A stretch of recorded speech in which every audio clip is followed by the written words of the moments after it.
Acteur.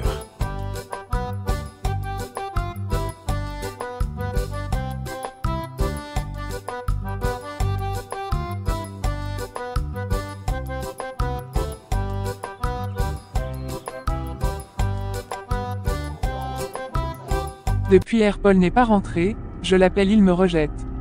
Mais qu'est-ce que j'ai fait de si mal? Je ne sais même pas. Au contraire, je protège mon foyer. Je ne vais pas permettre que cette petite fille vienne m'arracher ce qui est à moi. Non et non, je ne vais pas tolérer ça. Je vais me battre jusqu'à mon dernier souffle. Je peux même arracher une vie s'il le faut pour pouvoir garder mon mari. Tu es arrivé quand sans m'informer. Ai-je de compte à te rendre dans ma propre maison? Tu sors faire plus de 2 jours dans la nature sans signe de vie et tu reviens gronder sur qui? C'est du n'importe quoi. Parce que j'ai chassé ta concubine de la maison, toi aussi tu disparais. Pardon. Va loin avec tes problèmes. Je veux méditer et aller au service. Quelle méditation après avoir forniqué? Tu n'as même pas honte. Merci. Tu es libre de penser et de croire tout ce que tu veux. Tu peux partir maintenant. Tu vas me sentir. Seigneur, que tes œuvres sont belles, que tes œuvres sont grandes. Tu remplis mon cœur de joie et tu relèves ma face devant mes ennemis. Tu ne me laisses pas couvert de honte, mais au contraire tu me couronnes de gloire. Tu es Dieu et tu n'as pas besoin de l'approbation de qui que ce soit pour nous faire du bien. Entre tes mains je remets mon premier jour de stage. Conduis-moi selon ta volonté. Sois la lumière qui guide mes pas. Ta parole dit que tu es avec moi, même quand je marche dans la vallée de la mort. J'ai la ferme assurance que ta main me saisit et que ta grâce me conduira. Je n'y vais pas dans cette banque pour être médiocre mais pour exceller pour la gloire de ton nom. Amen. Amen.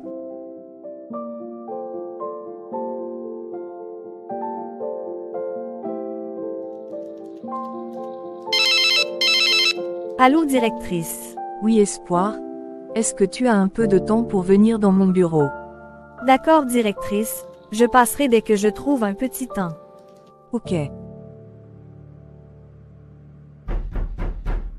Entre s'il te plaît. Me voici madame. Assois-toi. Merci madame. Mets-toi à l'aise. Alors comment tu vas? J'espère que tu as bien pris plaisir de ton séjour avec nous. Oui madame. C'est une très belle expérience pour moi de travailler à vos côtés. Je me suis sentie bien accueillie et bien intégrée. C'est évident puisque tes résultats le prouvent. Tu t'es bien intégré. Je dirais même que tu t'es très bien débrouillé contrairement aux anciens stagiaires qui avaient pris par ici. Tu fais un excellent stagiaire. Merci beaucoup madame. Je t'en prie Espoir. Bien au contraire, nous devons te remercier. Tu as contribué à l'amélioration de nos résultats de ce semestre. J'ai remarqué le nombre de fois que tu t'es sacrifié en restant tard au boulot et en venant toujours à l'heure. J'avais fait des enquêtes auprès des clients sans même que tu ne saches, mais ils sont tous satisfaits de ton service. Il était prévu normalement dans ton second contrat de stage que nous devrions augmenter ton salaire, mais ça n'a jamais été fait. Cela ne t'avait même pas découragé. Tu as continué ton travail normalement. Tu es même devenue plus performante avec le temps. Tu es un exemple à donner. Même les collègues t'admirent. Merci madame pour toutes ces remarques positives et encouragements que vous me donnez. Vraiment merci. Demain s'avère être la fin de tes 6 mois de stage. Quelles sont donc tes ambitions et tes ententes envers la banque? Merci madame. Pour le moment mon objectif premier serait de me concentrer sur mes études pour avoir le master. Mon attente serait que mon dossier soit encore accepté quand je reviendrai pour le master, parce que j'aime beaucoup ce que je fais ici et je compte y revenir très prochainement.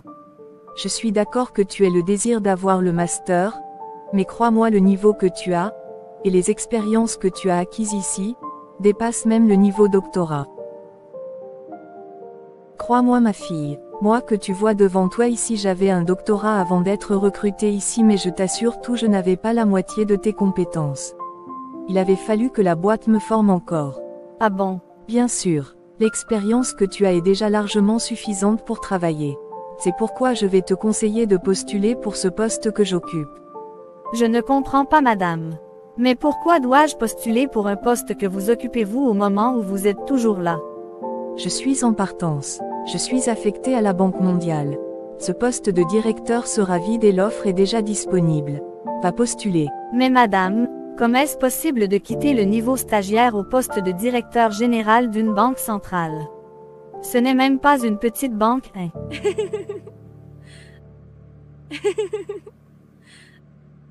C'est une blague, n'est-ce pas? Non, je suis très sérieuse. Comment est-ce possible? C'est une question d'étape et d'hiérarchie. Je n'ai jamais signé un contrat d'une simple caissière avant de prétendre devenir une chef d'agence. Comment vais-je devenir directrice générale sans jamais été chef d'agence? Tu te rappelles que le lundi passé, deux messieurs étaient venus te faire un test. Oui, madame. Ok, c'était un test de niveau. Grâce à ce test, je peux non seulement te recommander mais aussi, sur ton attestation de stage, il sera notifié que tu as l'expérience d'un chef d'agence. Waouh. Bonne chance à toi, je suis sûre que tu seras retenu. Ok, si vous le dites. J'ai la foi que rien n'est impossible à Dieu. Infiniment merci, madame. Tu le mérites, Espoir. C'est quel bruit ça, qui vomit là-bas, Junior? Tu as quoi, Junior? Ce n'est pas moi qui vomis, hein. C'est grande sœur Laura. Il faut me l'appeler. Mon ventre. Mais qu'est-ce que j'ai? Qui est-ce? C'est moi Junior. Maman t'appelle. J'arrive. Qu'est-ce que je dirais à cette dame maintenant? Me voici, maman. Qu'est-ce qui te fait vomir depuis comme ça? Rien, maman. Rien comment? Peut-être c'est la nourriture. Quelle nourriture? Tu penses que je n'avais pas su que depuis hier tu ne mangeais pas? Ton petit déjeuner est toujours sur la table et tu viens me dire que c'est la nourriture. Je ne sais pas, maman. Mon ventre. Allons à l'hôpital. Vous avez demandé à me voir, docteur. Oui, mais j'ai une mauvaise nouvelle à vous annoncer. Y a-t-il un problème, docteur? Votre fille était enceinte mais le comble est qu'elle essaie de l'enlever. Seigneur. Arrêtez de pleurer, madame. Votre fille a de sérieux problèmes. Ce n'est pas le moment des pleurs. On doit rapidement lui faire une opération pour retirer les débris d'embryon, sinon, vous risquez de perdre votre fille. Faites-le vite, docteur. L'inconvénient est qu'elle ne pourra plus jamais faire d'enfant. Mon Dieu, dans quoi cette fille s'est mise? J'attends votre décision, madame. Réagissez vite. Faites tout ce que vous pouvez pour que ma fille soit en vie. Ok. Mais va un peu plus vite, Paul. Avec cette allure, on risque d'aller voir le cadavre de ta fille à l'hôpital. Pardon. Ne me presse pas. Tu veux que je vole ou comment? Tu peux même nager si tu veux. Débrouille-toi pour qu'on soit vite à l'hôpital. Le médecin vient encore de m'appeler que le cas de ta fille est critique. Tu veux que je fasse comment? Quand tu l'encourageais à mal s'habiller et à sortir tard la nuit, venais-tu demander mon avis? Je ferai ce que j'ai à faire parce que c'est ma fille, mais ne me mets pas de pression. Je ne sais même pas quel genre de père toi tu es. Quand il s'agit des autres tu es motivé mais pour ta propre fille tu es fade. Si c'est pour aller forniquer tu sais rouler à grande vitesse mais pour sauver ta fille tu t'en fous. Oh mon Dieu, laisse-moi en paix, Sarah. Je ne te laisserai pas. Tu m'énerves.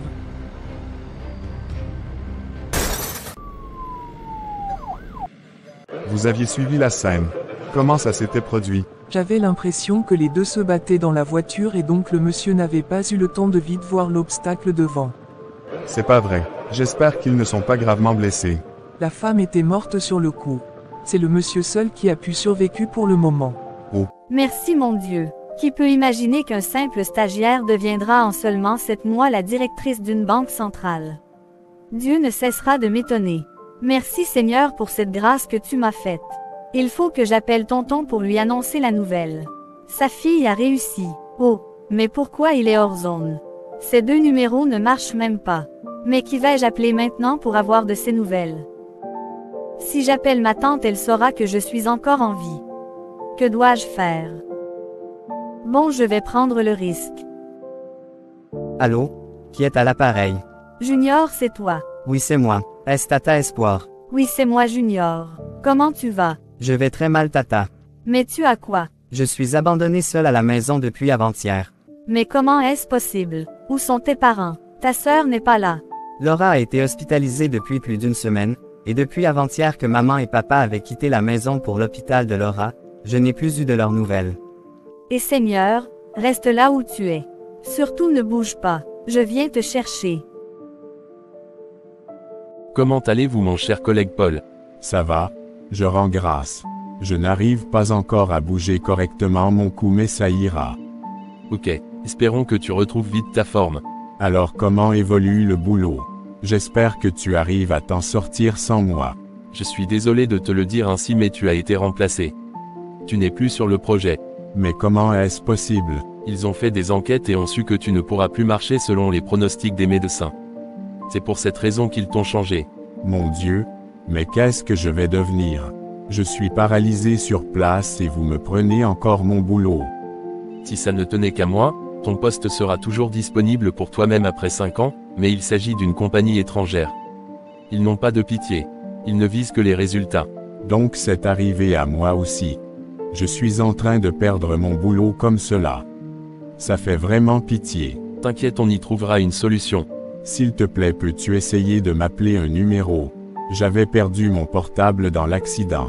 Ok, sans souci. Mais Tata Espoir, ta maison est très grande et très jolie. C'est mon boulot qui me l'a offerte. Donc tu es logé et véhiculé. Bien sûr que oui. Je suis bien également payé. Et tu gagnes combien? Beaucoup d'argent qui pourra suffire pour prendre bien soin de toi, de ta sœur et aussi de papa. Ne crains rien. Waouh, Dieu est grand.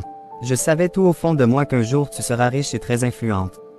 Tu le seras aussi, Junior. Viens dans mes bras.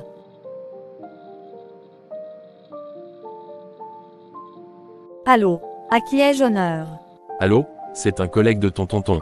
Oh mon Dieu, et tonton, il est à côté de vous. Passez-lui l'appareil. Ton tonton ne peut pas prendre ton appel. Peux-tu venir à l'hôpital Saint-Joseph tout de suite? Ok, j'arrive. Oh mon Dieu, qu'est-ce qui t'est arrivé, tonton? J'ai eu un grave accident avec ta tante il y a de cela quelques jours. Mais comment un si grave accident s'était-il produit? Toi qui ne fais jamais de la vitesse. Et ma tante, elle est où? Arrête de pleurer, tonton. Ta tante était morte. Oh mon Dieu, quel malheur. Et Laura, comment va-t-elle? Mais comment as-tu su pour Laura? Junior est avec moi. C'est lui qui m'en avait parlé. Dieu merci, tu as pu retrouver Junior. J'étais très inquiète. Je pensais qu'il avait disparu. Sinon Laura est toujours en soins intensifs. Oh mon Dieu, tellement de choses se sont passées en mon absence. Je suis vraiment désolée pour le malheur qui s'est abattu sur vous et votre famille. Laissons tout à Dieu. Je sais que tout rentrera en ordre bientôt. Seulement que les médecins disent que je ne pourrai plus marcher à moins que j'aille en France pour me faire opérer. Tu vas retrouver tes membres, tonton. Mais comment est-ce possible, ma fille? J'ai même perdu mon boulot et la résidence. Mes 2 maisons sont aussi en hypothèque. Oubliez tous ces soucis. Dès lundi, vous aurez le passeport, vous et Laura pour Paris. Comment feras-tu? Je suis la directrice générale de la Banque centrale depuis quelques jours seulement. Je voulais t'annoncer la nouvelle quand je suis tombée sur Junior. C'est vrai que je n'ai pas encore touché mon premier salaire, mais je peux me permettre de faire un prêt. Juste mes primes de fonction suffiront pour payer ma dette. Donc tu seras bien payé alors. Très bien payé, tonton. Je suis même bien logée et véhiculée. Merci Seigneur, tu as honoré ma fille au rang qu'elle mérite. Rendons vraiment gloire à Dieu. Le Puissant fit pour nous des merveilles. Dès ton retour de la France, je te trouverai un boulot. Je prendrai aussi la garde de Junior jusqu'à sa maturité. Quant à Laura, on décidera ensemble selon ses ambitions. Tout est bien qui finit bien, dit-on. Malgré les souffrances de la petite Espoir et les méchancetés de sa tante, l'orpheline finit par briller. Elle avait pu sauver son oncle et ses cousins. Paul avait retrouvé ses membres et Laura aussi s'était rétablie même si elle resta stérile pour la vie. Quant à sa tante, elle meurt. Personne ne rivalise avec Dieu. Ainsi s'achève cette série. Dieu essuie toujours les larmes de ses enfants. Même si vous êtes orphelin de père ou de mère, sachez que vous avez un père et son amour surclasse celui même de nos parents. Dieu sait comment combler le vide creusé par le décès de nos chers regrettés. Ne vous lamentez pas, ne pleurez pas beaucoup, car il a dit lui-même qu'il est et sera avec nous jusqu'à la fin des temps. Bon week-end à vous tous qui nous suivez. Que Dieu vous bénisse. N'oubliez surtout pas de mettre un pouce et de vous abonner si cette animation vous a plu. Bye.